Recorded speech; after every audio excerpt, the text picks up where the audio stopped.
Now let me invite General Chowdhury Hassan from Bangladesh to present to us. General, could I request you to take the stage? Let me also say that the National Defense College, Bangladesh, where the General comes from, is one of the schools that continue to provide training to Sri Lankan officers, and they have excellent partnership of sharing, understanding, and knowledge between Bangladesh and Sri Lanka. We thank you very much for that continued assistance and cooperation with Sri Lanka. General.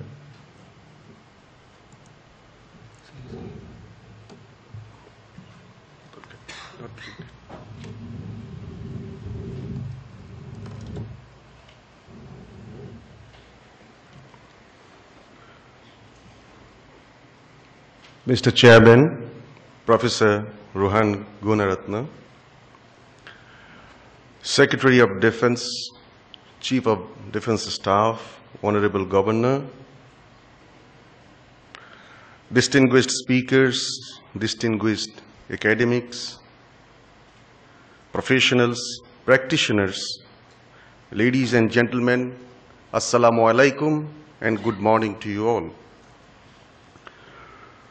First of all, I extend my heartiest thanks and gratitude to Major General M.P. Paris, the Vice Chancellor of General Sir John Kotlewala Defense University, and Brigadier Adipa Tilakaratne, the President Inauguration and Defense Session, for inviting me to talk on a very professional topic, and that is on my country's perspective.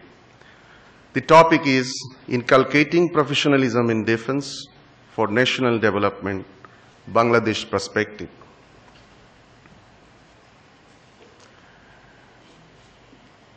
General Julfiqi of Malaysia and General Bhadoria of India has made my job rather easier by giving out strategic concept, values of armed forces, and other details.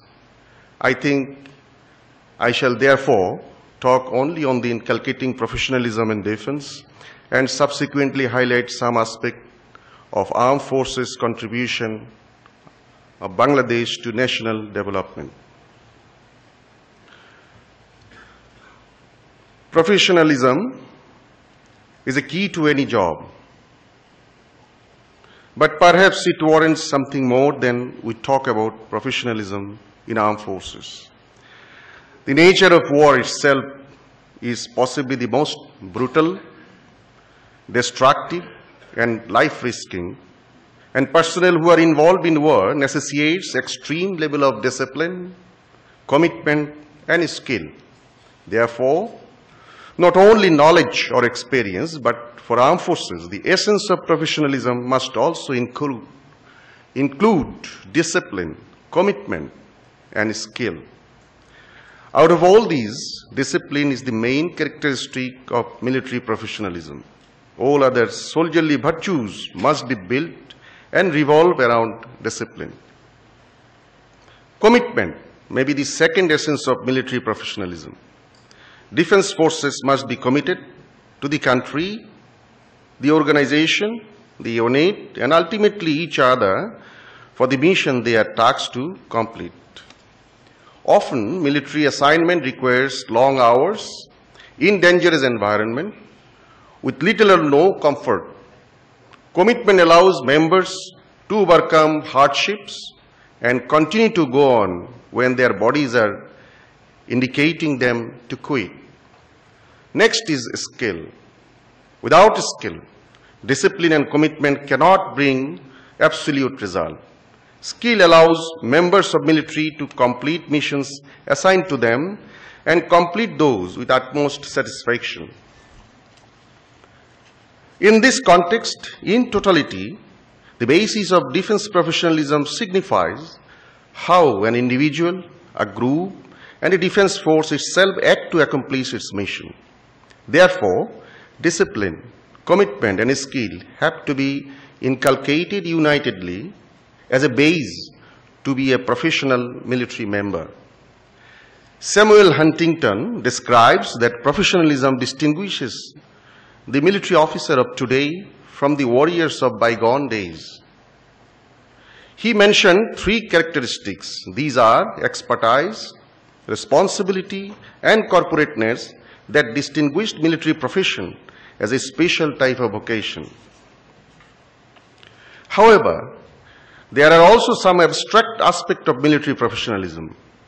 A professional soldier must possess the intangible qualities of ethics and trust. Soldiers guided by ethics can easily distinguish right from wrong to make a decision. This teaches a professional military personnel to provide selfless service to the state. Ethics should be seen through the eyes of professionalism.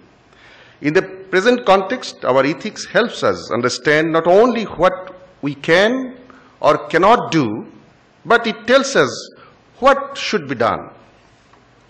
On the contrary, trust is the intangible central attribute of a military profession.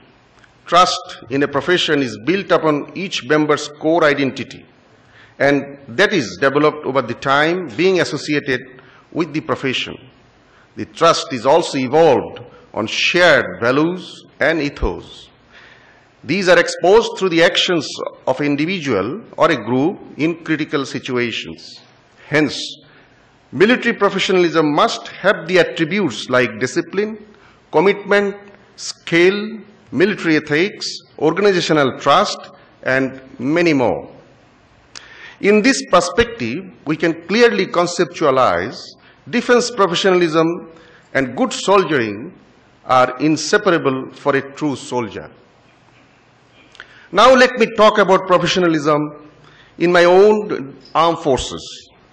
Our armed forces were born through the profound patriotic urge to liberate the motherland amidst the turbulent days of Liberation War 1971. Our armed forces, calculated, well-planned, and decisive action crippled the occupation forces and accelerated our victory on 16 December 1971. We got independence, a country, and a defense force under the dynamic leadership of our father of the nation, Bangabandhu Sheikh Mujibur Rahman. After the liberation, the father of the nation dreamed to have a professional, pro-people armed forces capable of protecting the country and nation at any cost. Therefore, Bangladesh Defense Forces professionalism and motivation are based on the philosophical words of Father of the Nation. After the liberation, 44 years elapsed. Our professional defense force has also grown to a size with dreamed capability to appropriately defend the country. All men and women of our defense forces are on the way to inculcate professionalism, and it's a continuous process. Our present Prime Minister, who is also the Defense Minister and most gifted progeny of Father of the Nation, is on the right way to fulfill the dream of her father to have a professional defense force in Bangladesh. Her government has undertaken a program to further develop the defense force in the name of Forces Goal 2030. The main essence of the development is the capability-based professional defense force. Distinguished guests, ladies and gentlemen, very candidly, I can say that our military professionalism is already demonstrated by countering the insurgency problem in Chittagong hill tracts of our country. The military played a pivotal role to compel the insurgent groups to sit at the negotiating table and ultimately sign the peace accord with the government.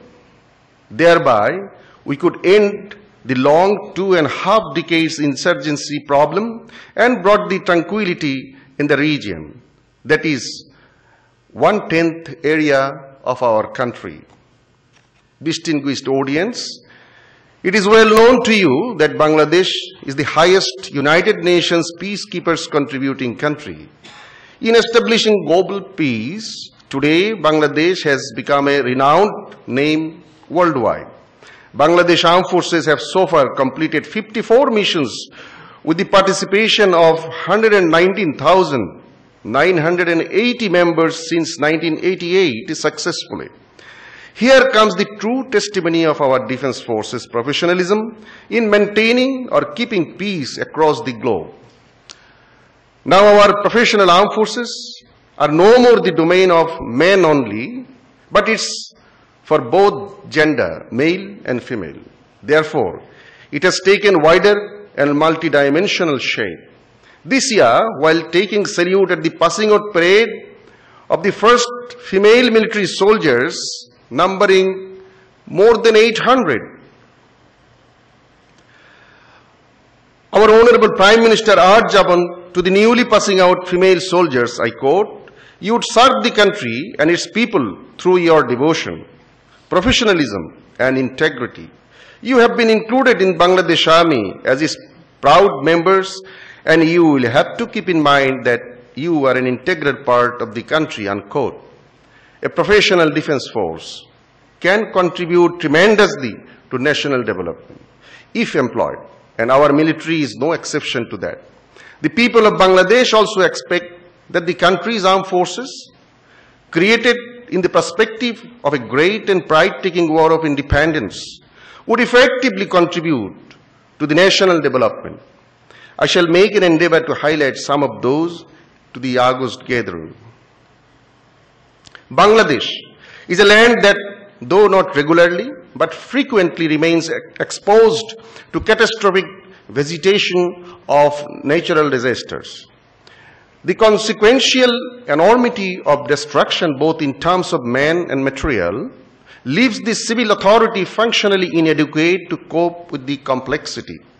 And in such circumstances, the armed forces are called upon to do rescue, relief, rehabilitation works. The vicious flood of 1988, 1998, and the devastating cyclone of 1991 and 2003 were occasions when our armed forces were found in such an exemplary role. Besides providing humanitarian assistance, we also take active part in post-disaster infrastructure development that is essential to sustain national progress. I may also humbly refer that our armed forces do participate in the regional countries where such disaster takes place, alongside the armed forces of the neighboring army.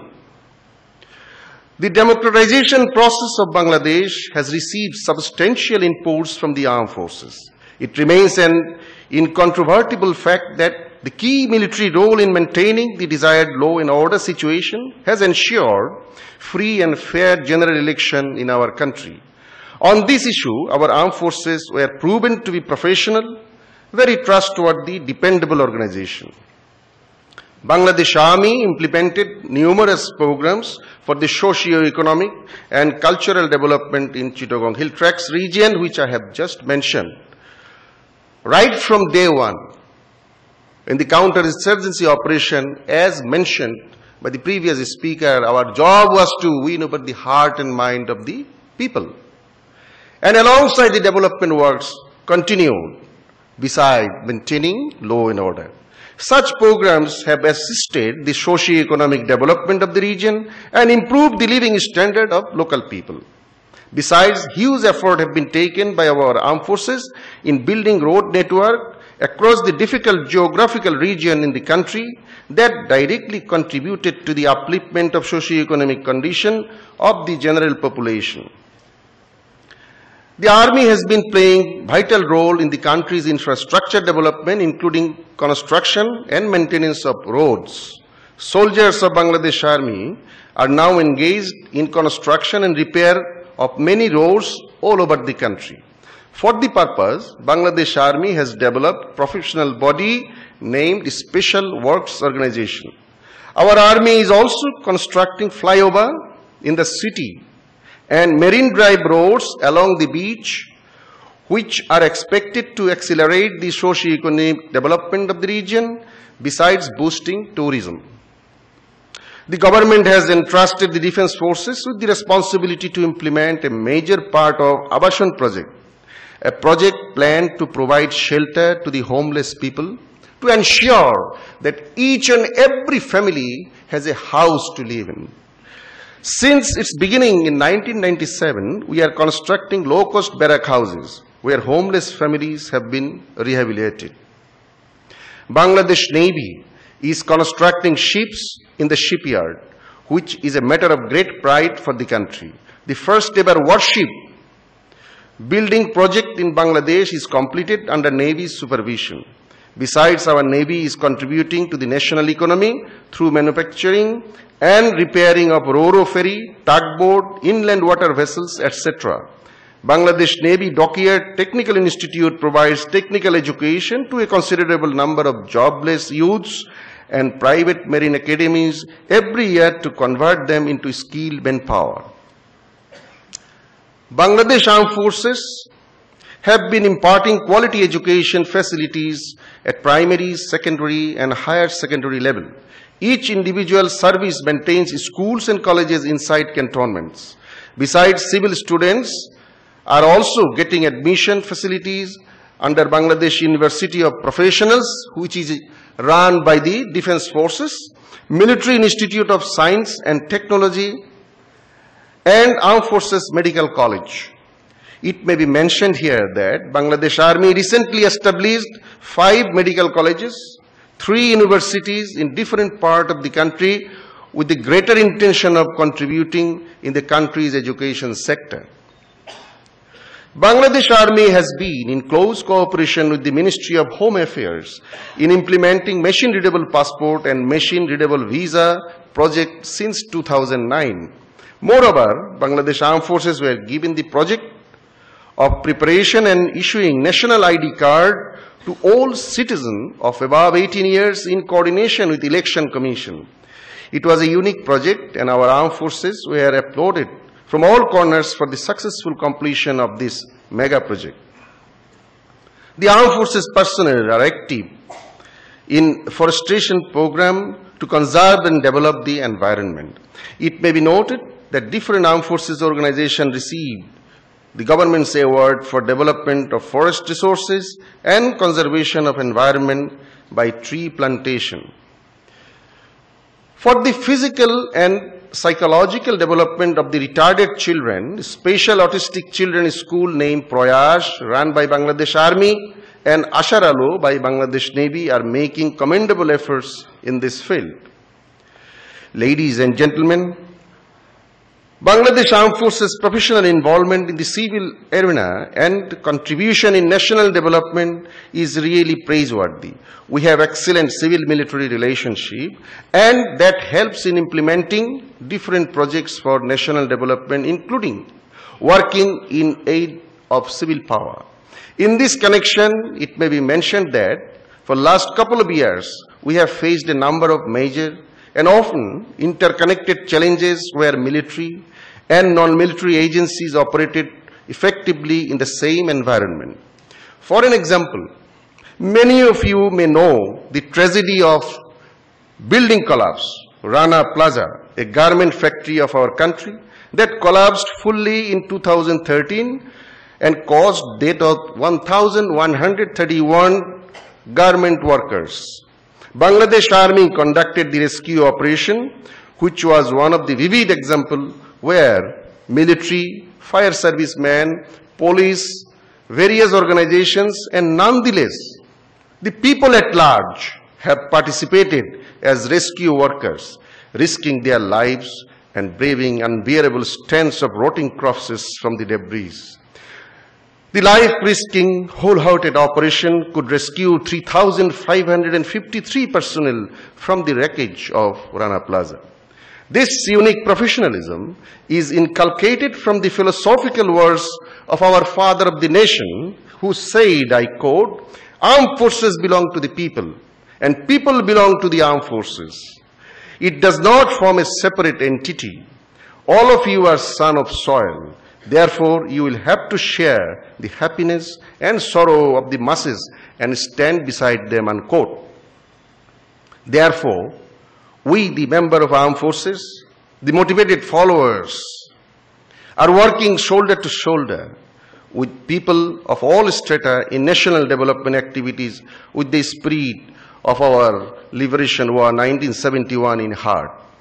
Now, you may have a glance on the video clip showing a unique example of civil-military cooperation, a short video film.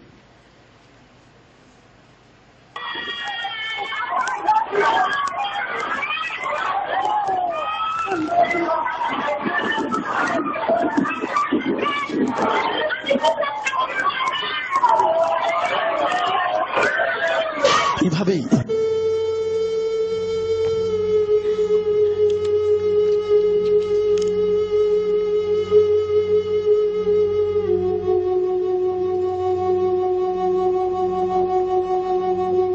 ভাই কতক্ষণ লাগবে ভাই? ভাই একটু তাড়াতাড়ি ভাই একটু তাড়াতাড়ি।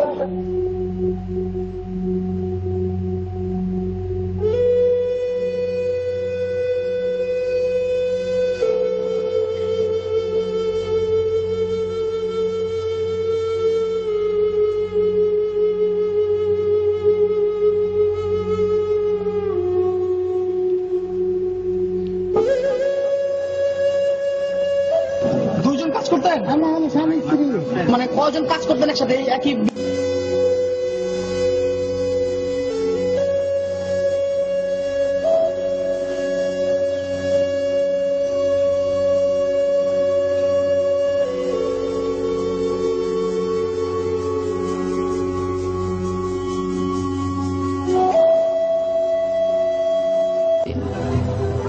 I reached around 0918 hours, and as I could see people, hundreds and thousands, no fire brigade and nothing. It is people, the laborers, the market people, those who were in the street, they all came running in thousands to rescue those who were trying to escape the debris. The building collapsed like a pancake. We are running short of time. We use clothes to carry people. Just 30 seconds and I will conclude, Small cutting tools and these shovels and all these, the local indigenous equipment. But after an hour, we could understand that it is difficult to approach this collapsed building because it is like sandwich and pancake, and you can't really approach from top vertically. So you can go from the side. We started making a lot of, Okay. So I conclude. Finally, I would like to say Armed Forces Command goes down from the superior links of the chain of command towards the subordinate links, which is reciprocated upward with due loyalty. Loyalty alone makes a soldier advance in the face of a positive death, and this quality repeats and ensures successful completion of a reposed assignment by his superior. And truly inculcated professionalism makes it more distinct in all affairs, be it in war or in any affairs of the national development activities. I would like to thank you, ladies and gentlemen. Thank you very much for that presentation. You highlighted the role of Bangladesh Army not only in security but also in maintaining stability. And as you made your presentation in Sri Lanka, I want to share with you that during a riot, when the temples, the shrines were damaged and destroyed in your country, the Buddhist monks who lost their temples were asked by the Prime Minister who should restore those Buddhist temples, and the monks said it should be the Bangladesh Army. And it very much is, it adds to the credit of your army that a very small community of Buddhists in your country requested the army not only for their protection but also to reconstruct and restore the shrines. So we recognize the professionalism of your army and also the role of the army beyond security into maintaining that crucial ethnic and religious stability. Thank you for your presentation.